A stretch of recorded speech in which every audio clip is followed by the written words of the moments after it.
others to prepare, you included. And I take comfort in that. There must be a reason. And so for whatever reason the enemy's not happy that we're doing this right now, that just encourages me because that means we're on the right track. So let me go ahead and pray before we get started here. God, thank you. Just thank you.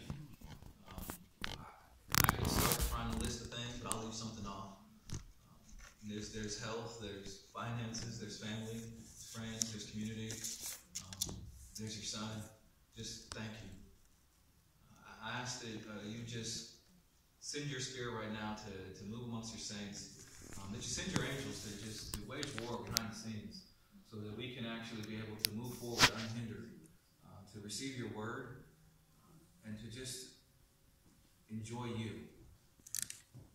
Bless the God that today that your gospel shines bright, that your saints are fed and we go out there and then we just bear much fruit for you. I ask all these things in your son's name. Amen. All right, so this is the last week of this. We've been working in John chapter 3. We've been learning about Nicodemus and Jesus' discussion on what does it mean to be born again. If you recall, we defined some terms, right? We worked on what water means and how that's life and also used for healing. We looked at the spirit and how the spirit is power. We've talked about this flesh and how that's just a natural world. It's not necessarily inherently sinful, even though it is very much so sinful. We talked about what it means to be born and how this is something that means that a father producing a child. And then we really looked into that, what that all means for us as individual people. And so this week we're moving into the part that people know about when they think of John 3. But before we get to 3:16, there's this little section here named 9 through 15 I want to read. It's kind of like a segue. Because up until now, Nicodemus has been asking Jesus, how is somebody born again? And Jesus has been answering how to tell when somebody's been born again. And we see here where we're going to have a shift away from that. So in verses 9 through 15 here, it says, Nicodemus said to him, how can these things be? Jesus answered him, are you the teacher of Israel, and yet you do not understand these things? Truly, truly, I say to you, we speak of what we know and bear witness to what we have seen. But you do not receive our testimony. If I have told you earthly things and you do not believe, how can you believe if I tell you heavenly things? No one has ascended into heaven except he who descended from heaven, the Son of Man. And as Moses lifted up the serpent in the wilderness, so must the Son of Man be lifted up, that whoever believes in him may have eternal life. You ever been in that situation where you're trying to explain something extremely simple to somebody and they just don't get it? Like within my marriage, my wife and I, it's often computer stuff. I was raised with computers. My dad's an engineer. My mom pretty much only worked with engineers, so I've always been around these kinds of people. But when it comes to computer stuff, my wife should sometimes it can be simple. Can you just touch it and make it work, Kamarr? You even said it again last night. But for me, it's just so easy. And sometimes it gets frustrating where you're like, how do you not get this? It's so simple. When you read this right here, it's like I can see Jesus being just so frustrated, like Nick, man, this is so easy, and you're not getting it, and you're not hearing me, and let's just move on. I just feel Jesus is let's just move on. It reminds me of in Luke when he's on the boat and he's sleeping, and there's a storm. He's like, we're going to the other side, and the disciples get all scared. They wake him up, and he's just like, really, guys? I'm taking a nap.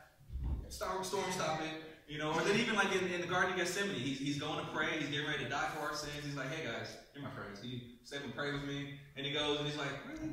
Can't even pray for a little bit? There's just moments where you're like, I understand you, Jesus.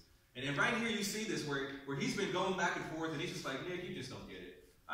Let's just move on. Let's stop trying to understand the how. And let's get on to, I look at it, I say the why and the what next. Because that's really where we're going here now. Up until now, Jesus has been saying, this is what new birth is. This is how you enter into that kingdom. Remember, the kingdom of God, God's people in God's place under his rule and authority. And Nicodemus, much like ourselves, he just isn't getting it. He's like, all right, fine, let's move on. Let's just move on. Because I eventually want to go to sleep tonight. And so we get to John 3:15 and 16. 16 and 17. And this is the part that people love this part. People talk about this part. You could say it's the most famous verse in the whole Bible. And really, it's almost like Jesus is saying, since you don't get the how, I'm going to tell you the why, and then we're going to go straight to the what next. So the why we have here is, for God so loved the world that he gave his only Son, that whoever believes in him should not perish but have eternal life. For God did not send his Son into the world to condemn the world, but but in order that the world might be saved through him. The reason why Jesus came is because he loves us. One of the things about love is that if you ever had like a kid ask you, say, hey, why do you love me? You can't really answer that question. Because love doesn't work that way, right? Like, if I sit there and I say, I love my son because he's smart, well, that's not love. He does something for me. He makes me look good as a parent. He makes me feel good about myself. That's not how love works. You love someone because you love them. Why does he love us? Because he loves us. That's it. It's not because there's something in us. It's not because he saw us, he looked out through eternity and said, oh, that guy Kamarr, he's going to be worth saving. I'm going to save him. That's not why. But because he loves me. That's it. There's this guy, his name is Jerry Bridges, and he says, it is not enough for me to believe that God loves the world.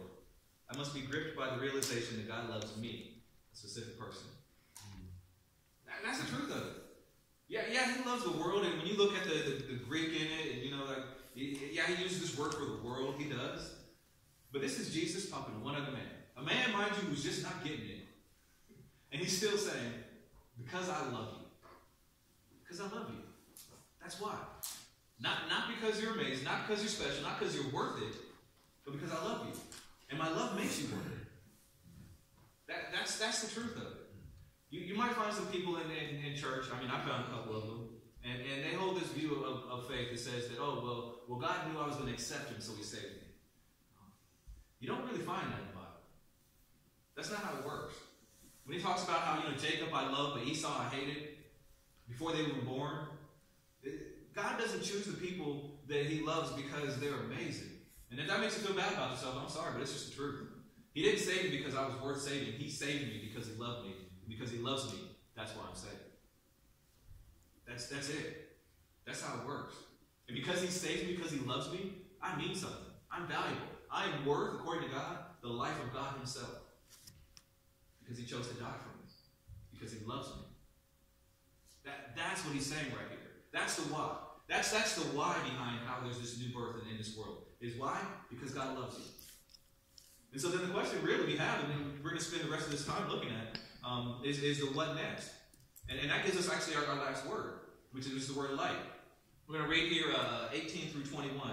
And it says, whoever believes in him is not condemned, but whoever does not believe is condemned already, because he has not believed in the name of the only Son of God. And this is the judgment. The light has come into the world, and people who love the darkness rather than the light, because their works were evil. For everyone who does wicked things hates the light and does not come to the light, lest his works should be exposed. Whoever does what is true comes to the light, so that it might be clearly seen that his works have been carried out in God. This is our last word, light. Something about this gospel thing says, okay, he loves me. That's why he saved me. We've been working through this whole idea of what it means to be born again, this new birth, to be one of God's people. And this key thing is seeing this light. So what is this light? If you turn back to the beginning of John, you got verses 1 through 5, and then 9 through 14, 16 through 18. It's jumping a little bit because in this section, John does like what we call parenthetical statements, where he says one thing, and he kind of says a side thing, and he comes back to the main thing. So we're going to skip the parentheses and just stick to the point about the light here. So verses 1 through 5, John says, "In the beginning was the Word, and the Word was with God, and the Word was God. He was in the beginning with God. All things were made through him, and without him was not anything made that was made. In him was life, and the life was the light of men. The light shines in the darkness, and the darkness has not overcome." And then skip down to verse 9. It says, "The true light, which gives light to everyone, was coming into the world. He was in the world, and the world was made through him, yet the world did not know him. He came to his own, and his own people did not receive him. But to all who did receive him, who believed in his name, he gave the right to become children of God, who were born not of blood, nor of the will of the flesh, nor the will of man, but of God." And then 15 here. 16. "For him, his fullness we have all received, for from his fullness we have all received grace upon grace. For the law was given through Moses, grace and truth came through Jesus Christ. No one has ever seen God, the only God who is at the Father's side, he has made him known." So, you have John starting out. If you might have recognized some of those verses there because he's talking about light, and he starts talking about born, he talks about not flesh, but from the Father. And you're seeing, okay, apparently John knew where he was going when he started out, or he went back and started something in the beginning, because he saw this was going to be a key thing, this idea of light. And so you're still sitting there saying, though, okay, so I know this light was in the beginning. It's shining. It has something to do with Christ. What does he mean by this light? I'm going to define it for you, and then we're going to turn, if you want to start turning now to 2 Corinthians, because we're going to spend pretty much the rest of our time over there. But the light is the glory of the grace of God revealed to us in the gospel of Christ. I'm going to say that again. The light, this light that he's talking about, is the glory of the grace of God revealed to us in the gospel of Christ. That is the light. Is that when you think about light, right? Light's this when you just think about it scientifically even. Light is you have these electrons are excited and they calm down and shoot out a photon. That's the science behind light, right? You got something's excited and then it shoots off energy. The Bible talks about it as the glory of God. I mean, there's even the scene where Moses is coming down from the mountain. He's been up with God for a while, right? And he's so just overcome by God's presence and his holiness that some of that glory kind of rubs off on him. And he comes down and he's glowing. Like, literally just glowing. And people are scared. Like, we don't like looking at you right now, Moses. You need to cover up your face. And so he did.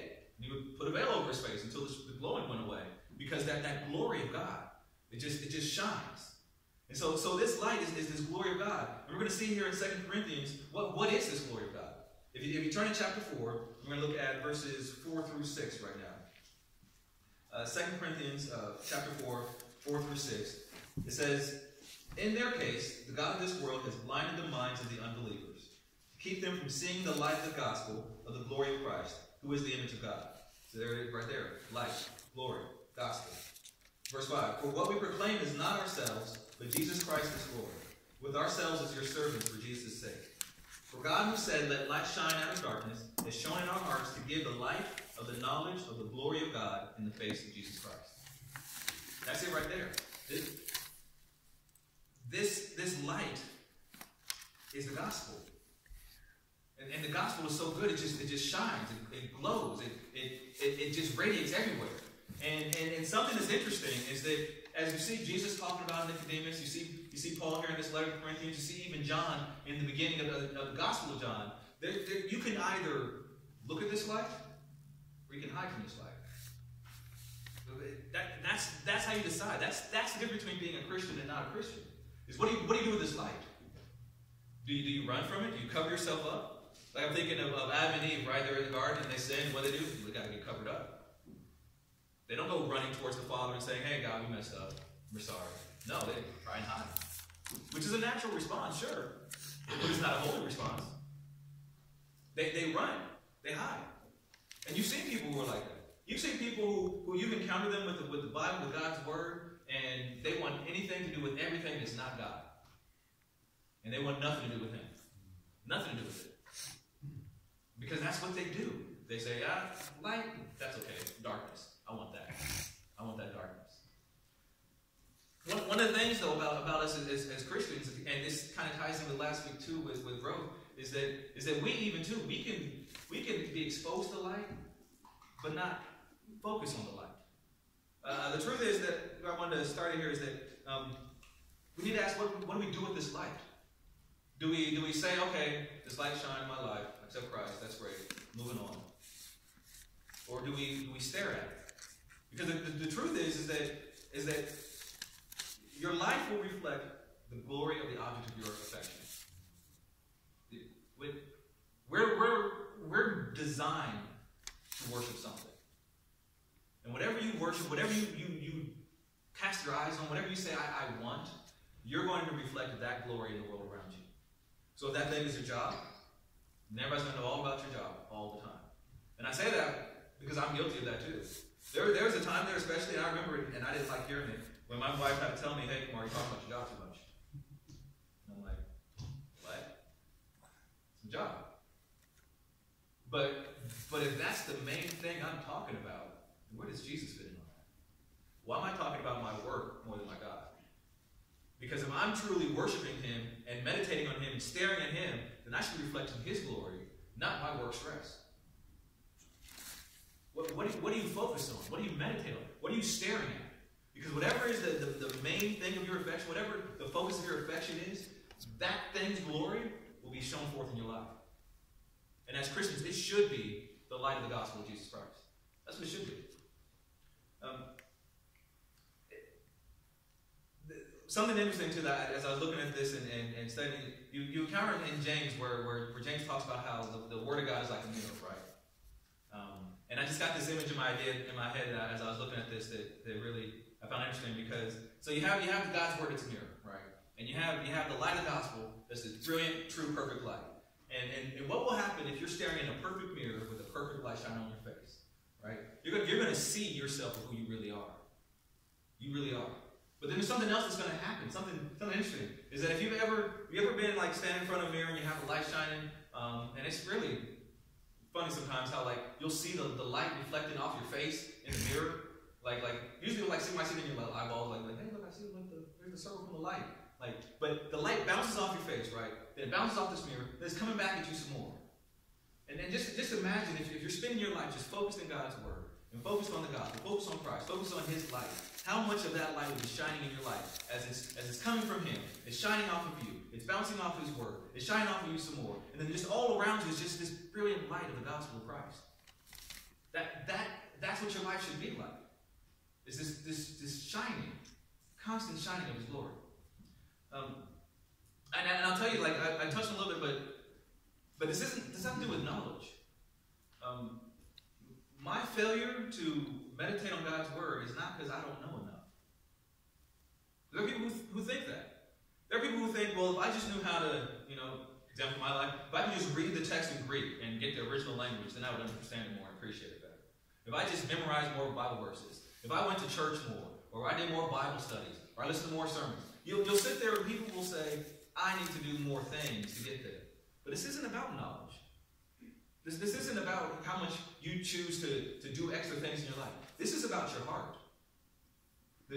My failure to shine His glory more in my life is because I don't meditate on Him enough. Not because I don't know enough. That's true for all of us.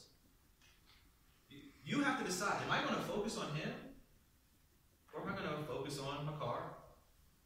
Am I going to really truly meditate on who Christ is in His gospel? Or, you know what? There's a game on. That's important to me. I need to watch it.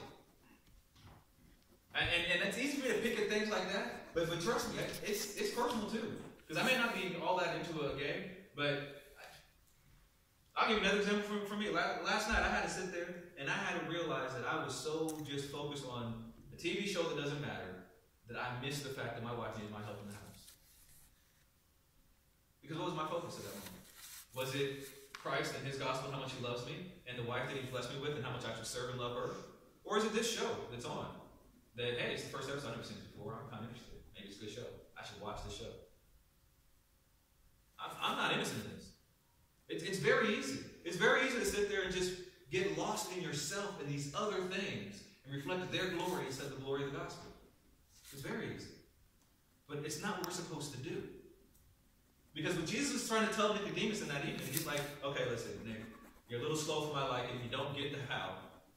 Moving on to the why and the what next. And this is what you need to know. And something I need you guys to understand is that Nicodemus apparently got it. He may not have got it that night. But when Christ was coming off the cross, and it was time to prepare His body, put Him in the grave, Nicodemus was there. A man of his standing was risking his very life to be right there bringing Christ down off the cross and burying Him. But he apparently got it. So don't think that he didn't get it. He got it. He understood. He realized that I need to focus on this light. And even though right now He died, and I don't understand what this means, I'm focusing on Him. That should be how we live. That we focus on Him. One other bit of a warning, though, is that I got to tell you is that you'll never grow so mature in Christ that you outgrow the daily need of this grace. There's not a point in the Christian walk that says, I've got enough of the gospel, time to move on. That doesn't happen. There will never be a time where you no longer need to hear this sort of a sermon about this sort of a verse. John 3:16 is more important the more time you spend in the gospel, because that's the more you realize, man, it's a good thing He loves me because I'm not worth it. That's just the truth of it. You don't outgrow this. I've been frustrated over the years with some supposedly mature men in Christ.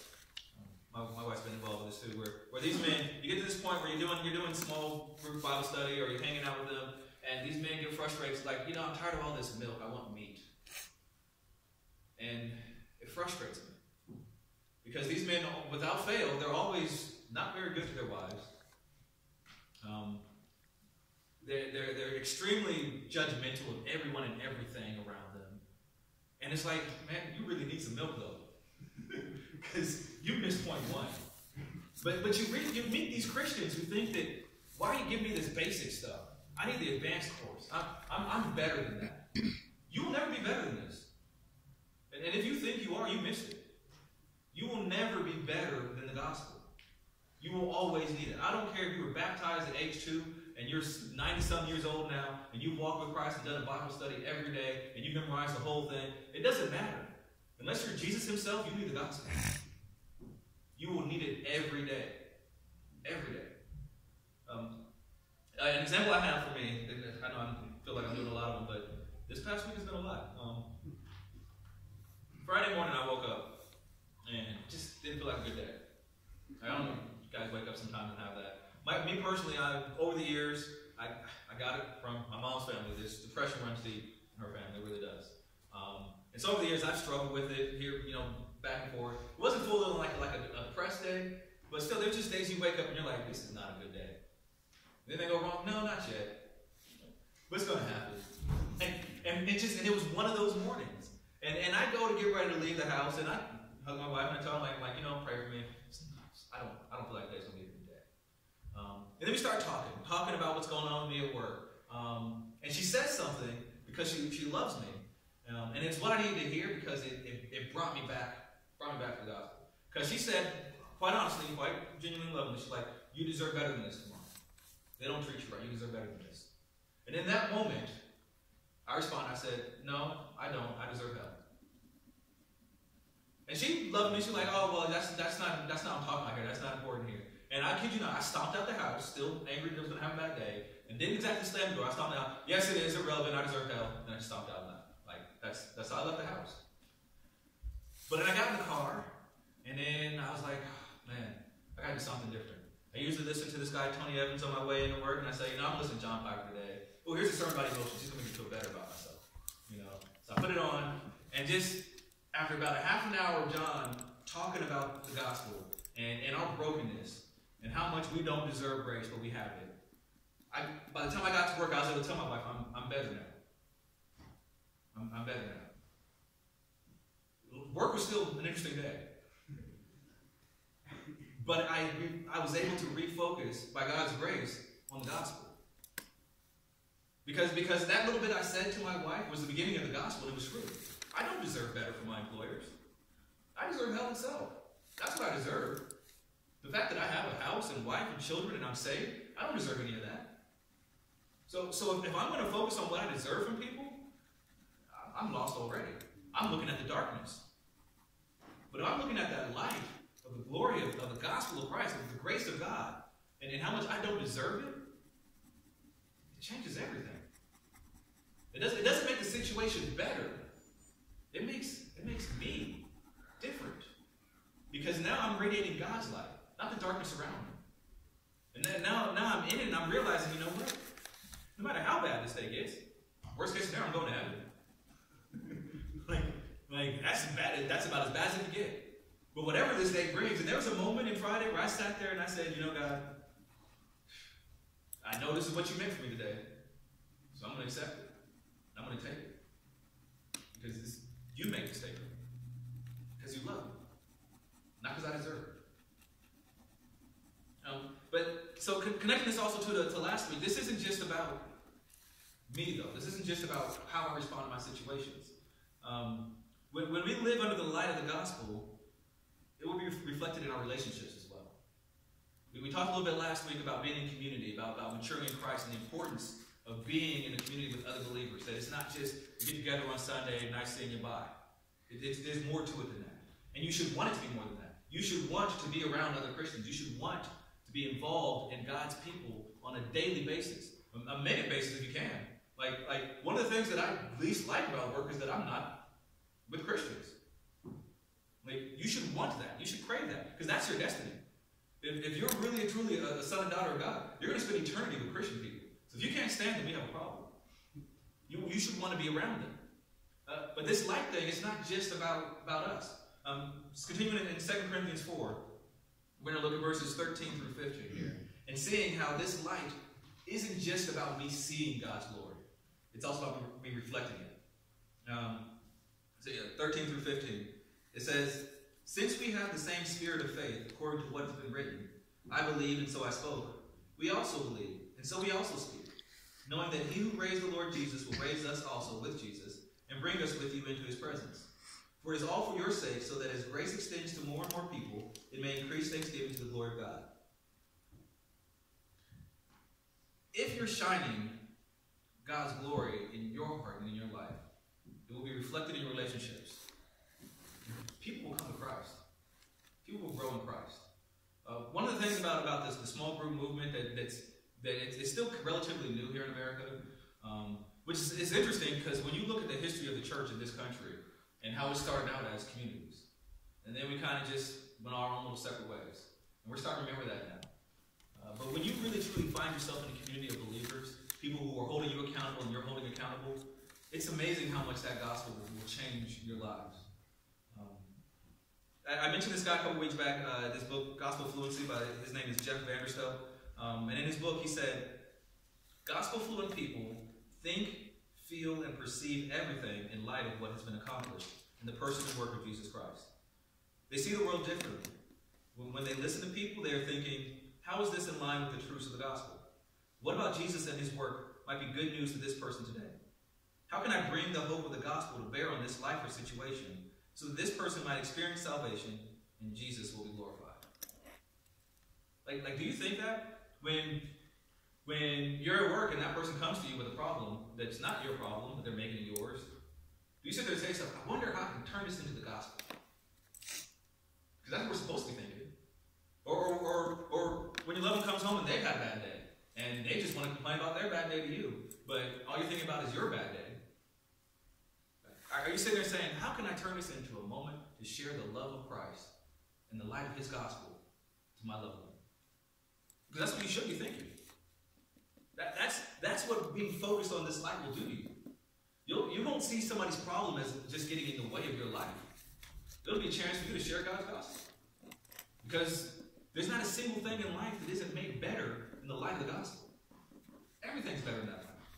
Everything. So you want to share it. Because you're thinking about it. Because you're meditating on it. So when they come to you, you're already thinking about the gospel. You're already sitting there saying, oh God, I'm so thankful that I'm saved. And they come to you like, man, you didn't know about this Jesus person. Because it's amazing. It changes everything. Or, hey, you need to be reminded about this Jesus person. Because you forgot how he changed everything. Or hey, you know what? Maybe I'm not going to say anything. I'm just going to listen to you. Like God listens to me. I'm just going to love you. I'm going to serve you. Because he serves me and loves me. Because this gospel's so good, I want to shine it in your life. That's what it's supposed to be. Crawford Lawrence is another guy I like to listen to. He's got a church out of Atlanta. He used to do a lot of stuff with Campus Crusade for Christ. He actually also was involved with the Promise Keeper movement too, back when that was big. And Crawford, he says, truth that is not shared is stolen. You don't just learn the Bible and keep it to yourself. When you're in that moment, and I'll take it to my kids now. I'll pick on my kids a little bit. When I'm in that moment, and my daughter's crying about just something ridiculous because she'll cry over anything. I'll just go. When she's crying because there's a cricket in the bathroom. That's a good one. That's a good story from her life. Good story from her life. So when we're sitting there and our sleep is ruined because she's crying and there's a cricket in the bathroom, and we live in the country, so of course there's a cricket in the bathroom, do I take that moment and shine the light of the gospel into her life? Or do I reflect the darkness of my own selfishness? Because if I don't reflect that, then I'm stealing from God. I'm refusing to share his word and his Bible with my daughter. I'm stealing. Because he didn't give me that knowledge to keep it to myself and hoard it and not share it. I have to share it. And the truth is, more often than not, God, I'm stealing from God. More often than not, I'm in those moments and I'm not sharing his gospel. I'm being selfish. That's an area that I pray that God continues to work with me on, because I'm not where I should be. It shouldn't be a chore for me to sit there and get up off the couch and serve my family. It shouldn't be that I have to talk myself into being loving to my coworkers when I think I'm having a bad day. That's not what God called me to. But that is where I am. And maybe you guys are there too. Maybe you're sitting there and you realize, where I am is not where I should be. I mean, thankful to God that I'm not where I was. But man, I need to be somewhere else. I need to be further along in this. I've been doing this for how long and I'm only here? Like, I'm not a teenager yet. What's going on? Like I want to grow more. And the way to do that is to stare at this light. To stare at it. And as you stare at it, and as you come into it, and you stay before God's mirror of the Word, He changes you. Not to the point where you don't need that light anymore, but to a point where you stop running away from it. You get used to it. When you've been in the light for a long time, you don't like being in the dark. You don't like it. And so you start finding yourself saying, you know what, I'm slipping into the old ways. I don't want to be there. God, like me Friday morning, wait a minute, what am I doing? I don't deserve better. I deserve hell. Where am I at tomorrow? Let's get this right. Because I need to be better than this. I can spend all day wallowing, and I have very much so good reason to sit there and have that line that says, hey guys, I've earned this, you didn't give me it. But is that what God wants me to do right now? I mean, he may not want me to be walked all over, but he doesn't want me to have a pity party either. Like, I need to refocus here. I like listening to new music and everything, and I put on music when I'm preparing the sermon, and actually I put on this new album yesterday. I didn't expect this to go this route. This is a band, the Strum Bellas, not a Christian band at all. But I like listening to alternative and folk stuff like that. And they have this song called "We All Need Someone," and the chorus, I was just like, "Thank you, God. That's it." The chorus says, "We all need someone to love and to hold. We all need shelter to keep us from the cold. We all need laughter when life gets hard. We all need someone to love us for who we are." I heard that and I was like, yes, we all need Jesus. That's it right there. That's it. Like they're sitting there and they're lost. They don't know it. They're singing a song saying, "I need you, Jesus." Just don't know it yet. Because that's what we have in Him. That's that glory of the gospel. The grace that says that even though you don't deserve this, I'm going to come, I'm going to live, I'm going to die just for you. Isn't that amazing? Isn't that wonderful? Well, stare at it. Receive it. Accept it. This is the truth. I love you that much. That's what God's saying to us.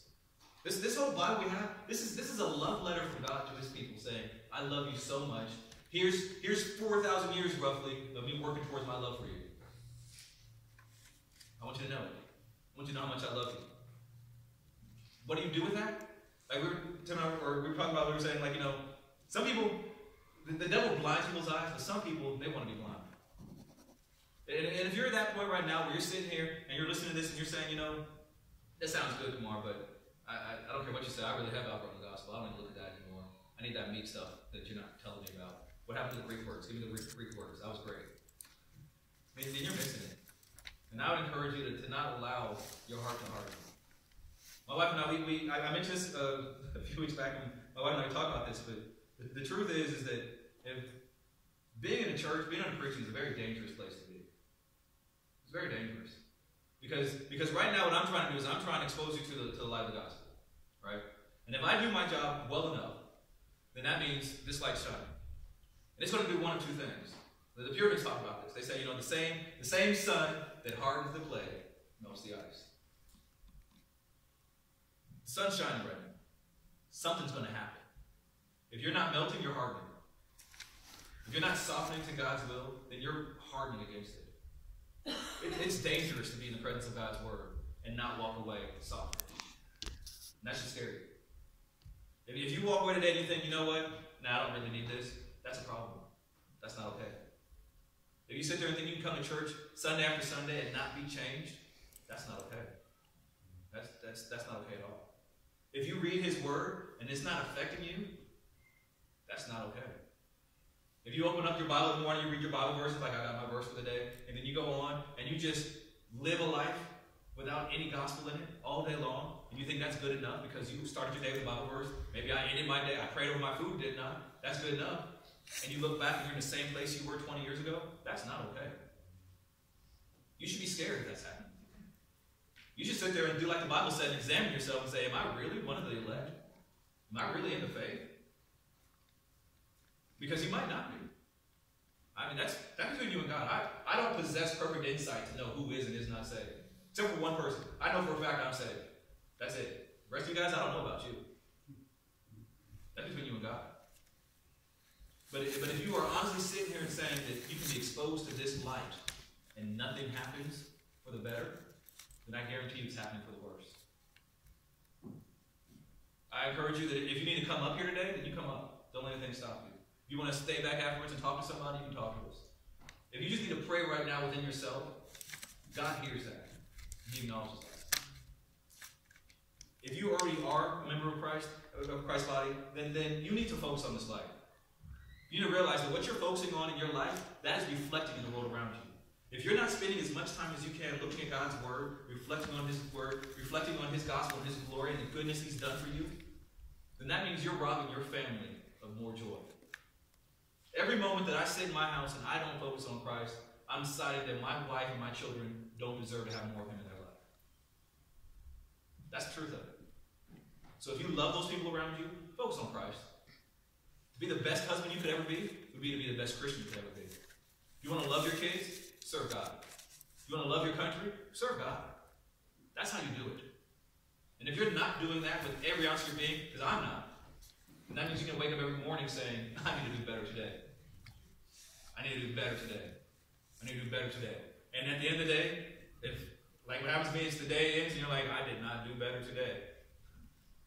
That's where the light of the gospel is so good. Because he still loves you. And he still saves you. And he said, that's all right. You got tomorrow. You never outgrow this gospel. It frees you to sit there and be forgiven when you mess up. It frees you to forgive the people around you when they mess up. It frees you to love them and serve them because that's what God did for you. This gospel is everything to us. And it should be everything to anybody who thinks they're a Christian. It's everything. The reason why I wanted to spend, I really wanted to spend 5, we had to cancel that person that day. But the reason why I wanted to spend so much time on just this little section of scripture and looking at what these words mean and spending time on it was just to get to this part. The whole time we spent those previous 3 weeks was just building to this. That's what it's all about. Okay, being born again, this new birth, this is a great thing. The kingdom of God, this is a great thing.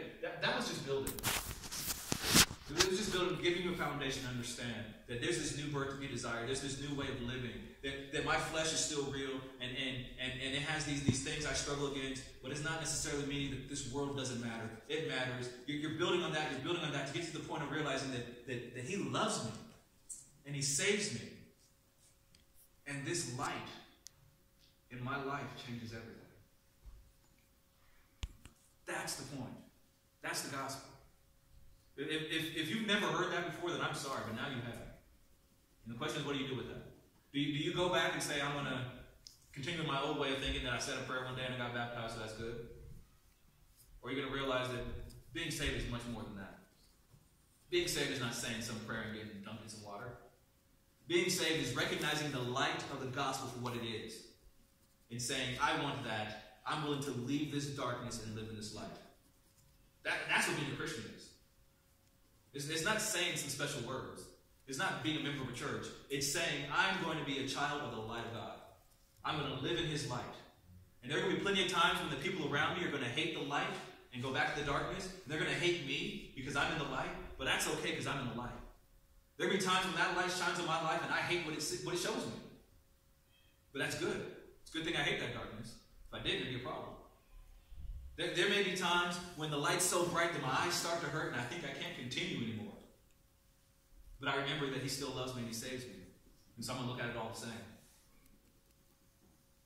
I want to close with a story here, and then I'm going to have us pray. I just came to mind. I was listening, I heard this story. It was about a guy over in the Middle East. If you guys don't know this, God's up to something in the Muslim countries right now. He's coming to people in dreams, and it's amazing. There's this one guy I heard a story about. He's Muslim over there in the Middle East somewhere. I don't know what country he's in. And one night, Jesus came to him in a dream. He came to him and he said, I am the light of the world. And the man woke up blind because he was exposed to the light. The next day he wakes up, he goes out, he finds some Christians, which are hard to find in a Muslim country without getting killed. He does it anyways. He finds some Christians so he can know who this Jesus is. And he accepts him as his Lord and Savior. And he asks them to pray for him so his sight might be restored. And God decides, I'm not going to restore your sight. You're going to stay blind. And at the writing of the story, they said this man had so far already planted 7 churches in the Middle East. Still blind. Because he was exposed to that light. And I heard that. And it saddened me that I've done so little. I grew up under this light. I have it right here in front of me all the time. And I do almost nothing with it. And this man meets it one time. And he's out there, risking his life. What is this light doing to you? God, thank you for sending your son. Thank you for loving me enough to save me. Thank you that you love this world enough that you decided to shine your light in this darkness. I ask, dear God, if anybody's here right now and they can hear me and they have not received you, that you overwhelm them with your love. Don't let them leave here today without accepting you. I ask, dear God, if there's anybody here who like me, they know that they aren't spending enough time in your life. That in the coming minutes and hours and days and weeks, that you will just convict us by your Spirit to just stay in your light. To reflect and shine your light. The world needs more of your light, dear God. And it's my fault it doesn't have more of it. Thank you for your light.